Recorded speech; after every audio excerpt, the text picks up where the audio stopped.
চুপ চুপ করে থাক।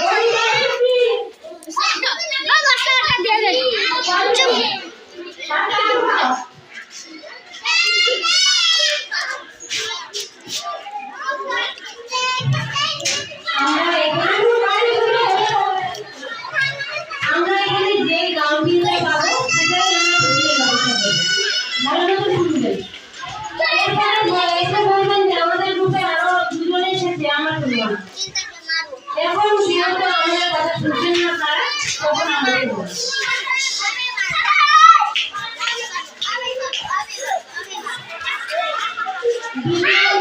যারা আসবে আমরা আবার এসে বলবো যে দিদি আমরা ঘুরে পড়ে গেছি, ঠিক আছে? আপনারা এখন বর্তমানে কতজন আছেন? 3 জন।